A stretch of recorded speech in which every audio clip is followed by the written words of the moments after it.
Dun, dun, dun, dun, dun, dun, dun, dun, dun, dun, dun. Thanks. Okay, so my toe hurts really bad. My left toe, one of the little ones. It's not the furthest one out, but the one just inside. Is there a ring toe? Is there? Because that's gross. That's weird. Yeah, it hurts. I don't know what I did to it either. Like, it feels like I stubbed it, but I don't remember stubbing it at all. It's like it happened when I was going up the stairs last night. Just like suddenly I flexed and it's like, oh, ooh. So toe pain is ridiculous and it hurts.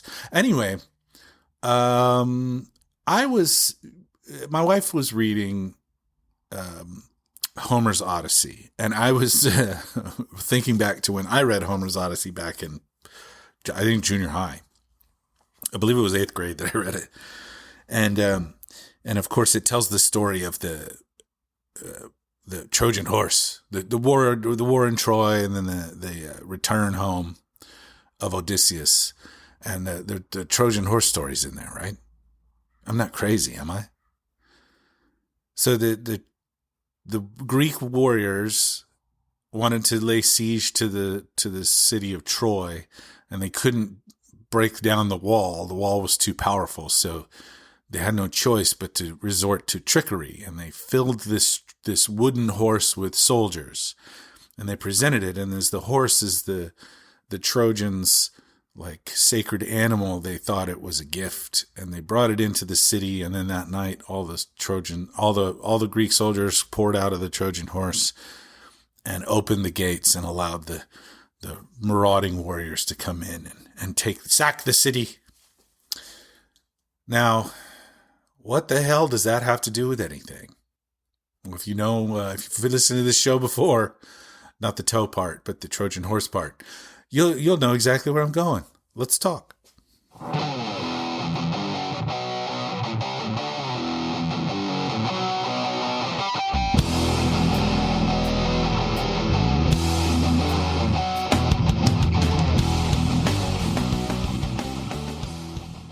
Thank you for joining me today on Trent Takes On. Let's see what comes of this.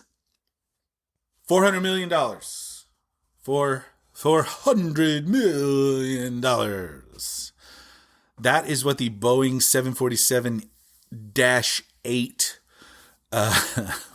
jet, luxury jet, the palace in the sky that the Qatari government, the Qatari royal family is giving to Donald Trump to use as the Air Force One for the remainder of his term.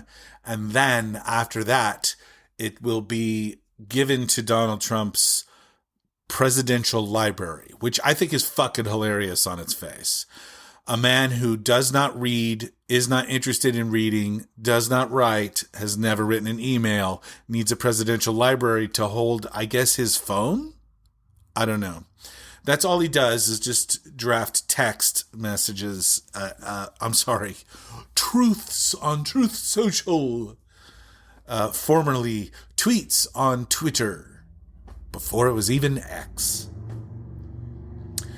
A gift of almost $500 million. $1 billion. And so there are rules against this, of course. When you represent the United States of America in any capacity, you're not allowed to accept gifts from other countries, from other governments, from other monarchs, other monarchs. We don't have a monarch. You think so? Sort of, kind of, sort of. I don't know. You're not allowed to accept gifts. Why are you not allowed to accept gifts? Because on behalf of the United States, you are supposed to be representing the interests of the United States of America, not your own personal interest. And a gift is something that goes to you. Now, they're trying to disguise this as something that goes to the Department of Defense, which is laughable on its face. And then Donald Trump just gets to use it. But then why do they give it to him after his term in office is up to go into his library? I just went to the Nixon Library not too long ago because it's local. and I was curious, and I got to be honest. Donald Trump makes the corruption of the Nixon administration look like a bunch of kids playing Monopoly and cheating. It's a joke. It's laughable. It's ridiculous. It's also wildly hypocritical the way Republicans deal with this. Like, they were ready to crawl up Hunter Biden's ass over about some like kind of shady dealings that probably netted him around 10 mil, give or take. The Trump organization is the Trump crime family. I think that's what we should start calling it. The Trump crime family is probably up to somewhere in the neighborhood of $6 to $7 billion in illegal gratuities from not just the American taxpayer, but from foreign entities. We're talking the crypto scams, which are huge. The real estate deals that they're signing. The Trump boys are on a tour signing real estate development deals in foreign countries under the Trump organization's name. Basically accepting deals to, enrich their family and their father in return for what? We don't really know. But it doesn't matter whether there's a quid pro quo or not. There's definitely an appearance of a quid pro quo. And that is against the rules too. Sorry, I had a moment there. Wow. You probably didn't notice through the miracle of the pause button, but I did jump in there and pause for a second. I must admit, while I'm recording this, I'm actually watching the Supreme Court arguments on birthright citizenship, which is maybe I'll cover that at the end. So I may get distracted from moment to moment when I hear or when I see, because I'm reading. I'm multitasking. I'm good like that. When I read something that is particularly galling, although most of this has been galling. Anyway. Why is it bad to accept gifts? Why is it bad to accept bribery? I would also like to point out that the Department of Justice has decided that they are not going to enforce laws banning foreign bribery. They made that announcement. They literally announced. They basically put out a press release saying we're not going to prosecute these crimes anymore. Why would they do that? Why would you say, well, we're not gonna chase foreign bribery anymore? Why would you do that? Why would you do that? Oh, probably because you intend to do a whole lot of foreign bribery, accept a whole lot of foreign bribes. And a $400 million Qatari Trojan horse is on the list. Donald Trump's argument for taking it is we would be fools not to take a $400 million gift. Really? The Trojans were fools to accept the giant wooden horse from the Greeks because it ended up costing them everything. That's the moral of the story, It's amazing to me what we've decided is okay versus what used to be okay. There is no world. There is no universe. There is no order of the multiverse where this particular version of the American experiment allows this. Like, this is just not okay. It's like, of all the crazy, craven, maddening bullshit that the Trump regime has done, this is like, you're fucking kidding, right? You just, really? There's always something. There's always some ridiculous fucking nonsense. Like, we know who Burisma was. It was a natural gas conglomerate that operated in the Ukraine because Hunter Biden was inappropriately put on its board of directors, and he made like $150,000 a year for a few years on it. It was fucking quaint compared to what's going on right now.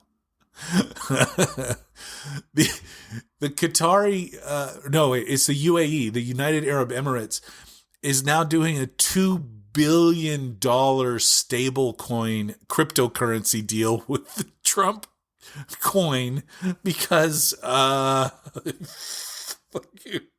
What?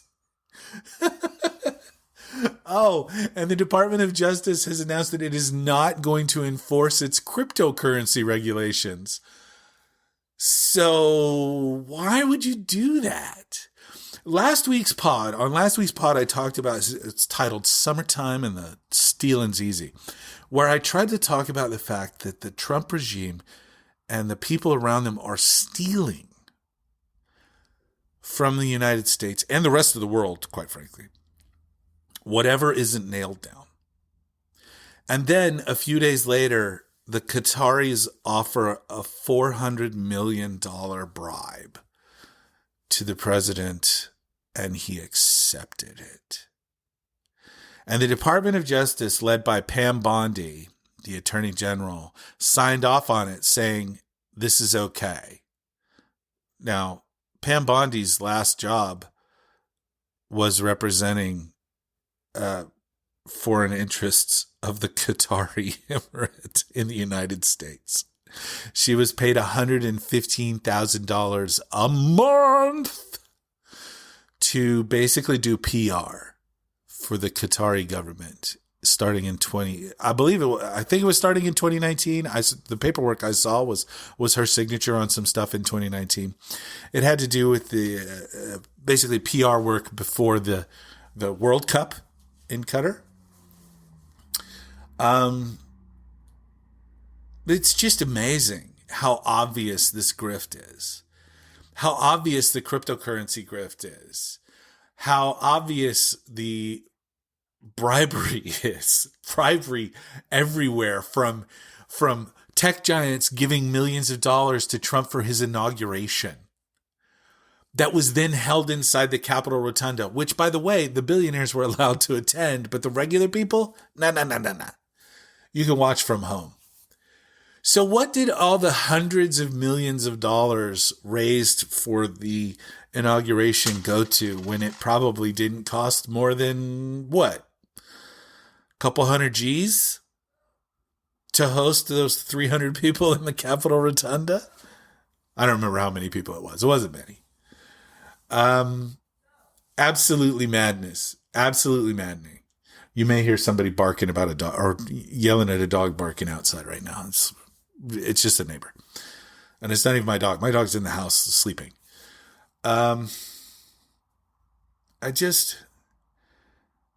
We are so... I was talking to my wife last night about the thing that drives me the most crazy. All of this is done in plain sight because when you do it in plain sight, you normalize it. And people like me will say crazy shit like, this is so wild, it's not even possible, right? People who barely pay attention will hear like the Qatari government gave Trump a $400 million jet, and they'll just be like, nah, that's fake. That's not real. No word in that sentence makes sense. None of it makes sense, but it's absolutely real. It was confirmed. It's confirmed by the White House itself, by Donald Trump, Mad King Donald himself, and by Attorney General Pam Bondi, who says this thing that is totally obviously a fucking bribe isn't a bribe. And one of the funniest things about this whole ridiculous, nonsensical bullshit is, even if you were to accept it, even if we were to just turn our heads and say, okay, well, you can do whatever you want. Air Force One, the jet that the president travels on, is like a flying White House. It has all of the bells and whistles about security, and it has a situation room, and it's designed to be a place where the president is safe and can control the armed forces and intelligence services and receive briefings and all of that while not in the White House, like as he's flying around, or maybe on the tarmac somewhere. It doesn't matter. You're in the plane. You have a degree of certainty about the security of the information that's being shared and disseminated through the plane to the armed forces or the intelligence services, et cetera, et cetera, et cetera. So if you accept this plane from the Qataris, you're going to have to strip it down to the studs in search of spyware, in search of intentional defects that could cause the plane to fail. I know that sounds insane, but you actually have to go through that. The plane has to be deemed as safe. It has to be signed off on for national security reasons. What if you get up in there? What if they say, fuck it, we're just going to get in the plane and go? And they get up to, 40,000 feet, whatever the cruising altitude is going to be. And suddenly the autopilot kicks on and the plane makes a U-turn and it flies to a foreign country. And it doesn't have to land, it just circles. It's got a pre-programmed autopilot. Is just going to circle until it runs out of gas and falls from the sky like a 400 million pound rock, $400 million rock. I don't know how much they weigh. It's a lot. It's not 400 million pounds. It's insane. They're very, very heavy though. Are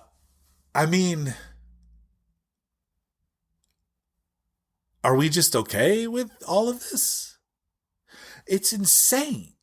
So it's going to cost the taxpayers an unbelievable amount of money to retrofit this thing to function as an Air Force One. And it's going to take the majority of, if not all of, Trump's remaining time in office. In theory. I mean, he never plans on leaving, for the record. That all I hear this. He keeps talking about this third term, running for a third term thing, but that's just a distraction meant to enrage you. No, he's fucking serious. He says crazy shit all the time that it turns out is always serious. So, yeah. Birthright citizenship, for example.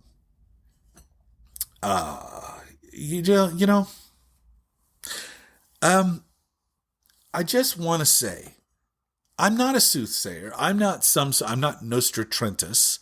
I don't have the ability. Nostratrentus was a character that I did on my old Clippers podcast when I talked about the future. I would put on my magic hat and call myself Nostratrentus, and I would predict the future. Which is a pretty funny bit, to be fair. I can't predict the future, but last week I talked about how much they were stealing from us and how corrupt they were, and then 2 days later they accept a $400 million bribe.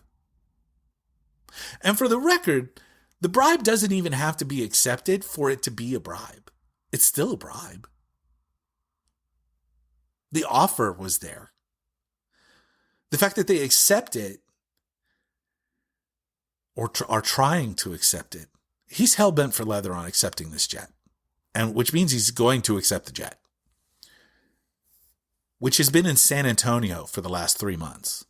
Just so you know, we forget about this. He actually toured it when it wasn't in San Antonio at the time. It was in Palm Beach, Florida.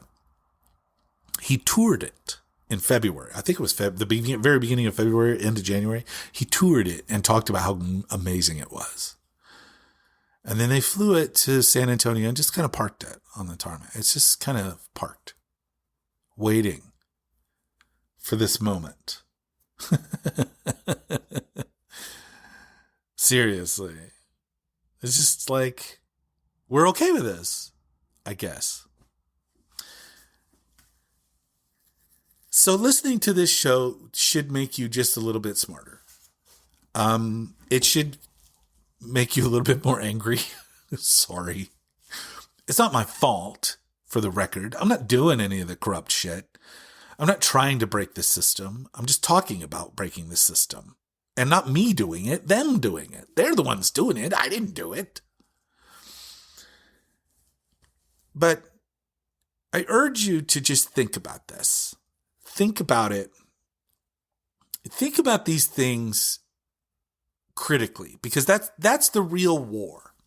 The real war is against critical thinking. So, for example, they say that they're going to do $800+ billion in cuts to Medicaid and the Affordable Care Act and the way it works. And according to all of the calculations, that's going to remove 13.7 million people from the Medicaid rolls. Most of these people are incapable of work due to permanent disabilities or tragic accidents or birth disabilities, things like that. They're going to take those people off the rolls because they're going to reduce it. Now, they're claiming that they're also taking 1 million people who aren't eligible off the rolls, and that's where the savings is going to come from. But if you're just taking, hold on just a second. We're going to think through this critically. Why is it to get 1 million people off the rolls, you have to take off another 12.7 million? That doesn't make any sense. Also, they're saying it's not going to be technically Medicaid cuts. We're just going to add a work requirement, which a lot of people cannot meet, you know? If you've ever been in America, say American with disabilities, keep in mind that DEI inclusion meant people with disabilities too. Just for the record. Do you know how hard it is to get a gig when you are disabled in some way? And a lot of these, like retailers or restaurants, service industry, or anywhere, has to make specific accommodations for people with disabilities. Now, it's good that you have to make those exceptions, that we have to make those accommodations, because everyone deserves that dignity to be able to do things, to produce, to be a part of this society. But we're not interested in that anymore, are we? The federal government doesn't seem to be. They want to cut as much crap as they can out of the federal government to break it so that it doesn't work anymore, so that they can privatize everything. And through the privatization of everything and the tax cuts and all this, that basically what we want to do is we want to build a world where the rich get to keep all the money and fuck the poor. Like, just, you guys, it doesn't matter who you are. You're poor, you don't matter, you're just peons. This is how every great civilization in the history of this world has ended. In a massive, mad power grab by the rich. It's how the Roman Empire ended. It's how the Aztecs and Mayans ended their empires ended. It's how the Ottoman Empire ended. It's how Chinese dynasties have ended. You can't do this to people. They won't put up with it. I mean, they may put up with it for a while, but eventually they come get wise. when your stomach is growling and you've lost all the fat you had left, you get wise. Hungry people, starving people get wise real fast.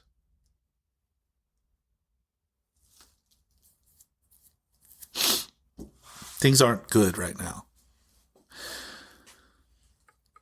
And so you organize, do the best you can. You have the horribly difficult talks with people around you, with your neighbors, with your uncle that you swear you like. That was from Pete Buttigieg's speech in Iowa. Catch the highlights at least. It was amazing. Here in America, we don't bow to kings. Here in America, the people are supposed to have the power. We have never been a perfect democracy, but we have always been a democracy striving to be better. Now, not every generation has done this to the same degrees, but in recent times, at the very least, we're trying. And I want to talk, before I take off, I want to talk about this birthright citizenship case. The Trump administration wants to end birthright citizenship. The Trump regime. I keep calling it administration. It's not. It's a regime. It's a fascist regime and a crime family all at the same time. And the irony is they would be a better fascist regime if they weren't wildly corrupt. If they weren't just straight up criminals, they'd be really good fascists. But it turns out they want to do both because fascism doesn't pay a lot. And Donnie likes to get paid. The Mad King likes his booty, if you will. Ugh, gross. Blah. Edit that out. No, I'm not going to do that. I'll leave it in. The Mad King likes to get paid. He likes his golden toilets. He likes his accoutrement. He likes his $400 million planes. And it's crazy, right? The 14th Amendment, all persons born or naturalized in the United States and subject to the jurisdiction therein are citizens of the United States and subject to its laws. Birthright citizenship is how we established citizenry, as opposed to what? A test? What is it that makes you a citizen, if not the fact that you're from here? There are two ways to become a citizen in the United States. You can either be born here or you can be naturalized. You can go through the process of acquiring an American citizenship through, it's like an arduous task. It can take years. So what is the plan here? We're going to remove birthright citizenship and then put some sort of testing on people? What's the test comprised of? How exactly do you replace birthright citizenship, which is in the Constitution? It is the 14th Amendment, and it is not ambiguous in any way, shape, or form. What exactly is the plan here? And the plan apparently is to use the birthright citizenship case to limit the powers of federal judges. The argument is a federal judge in, California is not allowed to do a nationwide injunction. This is according to the Trump regime, is not allowed to do a nationwide injunction stopping them from removing birthright citizenship from people everywhere because we happen to be doing it in California too. So that federal judge in California can't stop it from happening everywhere else. He can only stop it in his district. That's what they're arguing. Are you fucking kidding me? That's like saying Trump can sign executive orders and wherever federal judges agree with him, it takes effect. And an unconstitutional federal order will be executed wherever no one raises objection. Are we serious? Are we serious about this? That would mean we're basically bestowing kingly powers upon a person who is not a king, who, yes, won the popular vote, but didn't even crack 50% of the voting populace. He has no actual mandate to strip birthright citizenship. Nope. Also, this is the Constitution. Amendments, see, assholes. I'm sorry. I didn't mean to call the Trump regime assholes. I meant to call them assholes. See, assholes, if it's in the Constitution, you're supposed to follow it. That was the whole thing. A couple of weeks ago, Trump said he's not sure whether or not he's supposed to uphold and protect the Constitution. That was the fucking oath that made you the president. You're supposed to uphold and protect the Constitution. That's what makes you president. That's what you were elected to fucking do. This guy's a fucking clown. And ending birthright citizenship is a fascist power play to install a citizenship test upon us all. That, for the record, I would fail in their eyes. Because I won't bow to this bloviated, orange, disgusting, fascist fuck. Ooh, man. Too much, Trit. Too much. You got to dial that down to like a 6. That was a 12. Let's dial that back to a 6. I didn't even know that he's a good fascist because he's so corrupt. It's heartbreaking what's happened to this country in the last 4 fucking months. We have fallen so far. And most people are so busy just surviving, living day to day, that they refuse. They don't have time to deal with this. They don't have time to fucking deal with this. They don't have time to think about this. We're surviving. We're living paycheck to paycheck. We're just trying to figure out how to fucking pay for our groceries, which, by the way, are still going up. My grocery trips are fucking out of control. They're not doing anything to address that.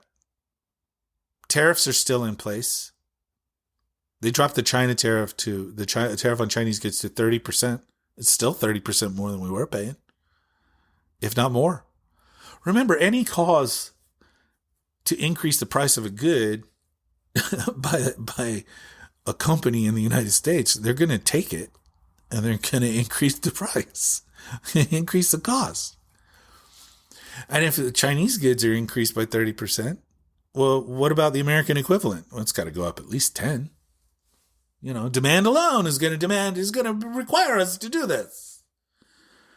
All because they've claimed that there's some sort of economic emergency, and that allows them to put tariffs on shit. These are all illegal tariffs. They've all been illegal since the beginning. There's no reasoning behind these. They were not signed into law.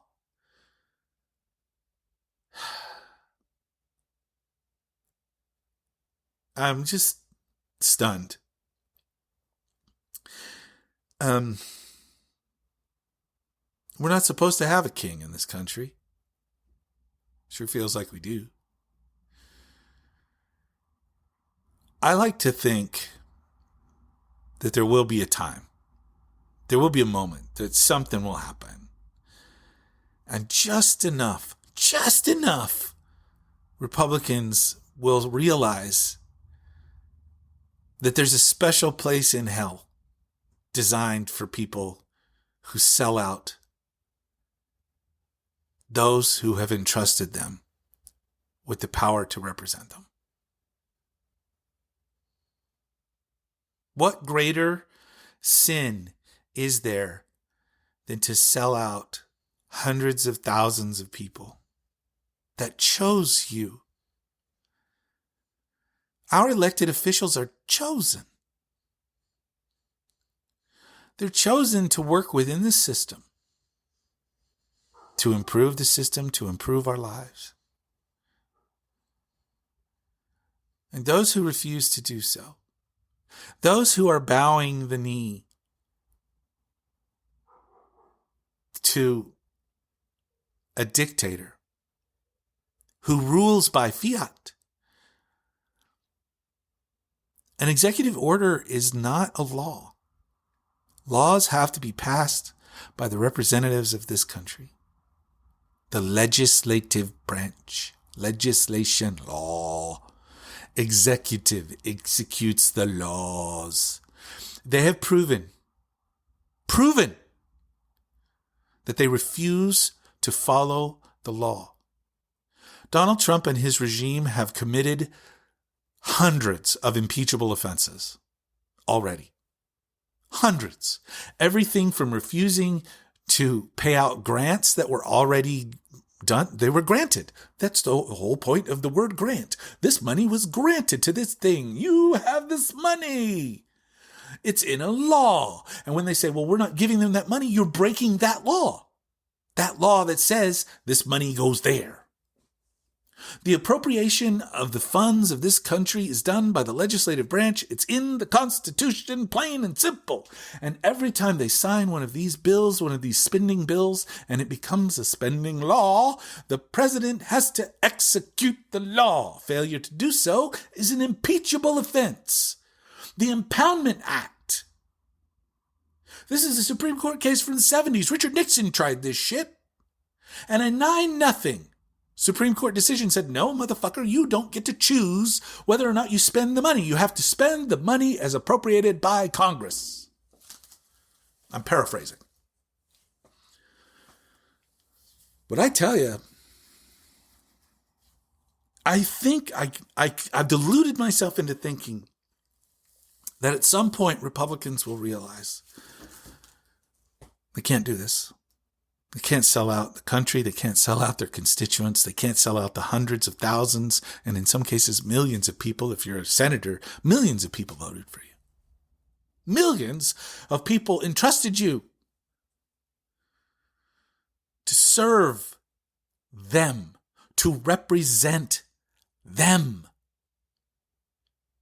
And you don't just represent the people that voted for you. You also represent the people that didn't, that live in your district or state. If you're a senator, state, sometimes congressmen represent an entire state. There's only one congressman for Alaska. There's only one congressman for Hawaii, or no, Wyoming. Anyway, I just delude myself into thinking that the fever will break before it turns to violence and madness. Nobody wants that. Nobody wants this. But this is the path that we're headed down if we refuse to heed the will of the people. And the will of the people is that we continue to be a democracy, that we continue to operate as we have for the last 250 years. We do not have a king. We do not want a king, especially a mad one.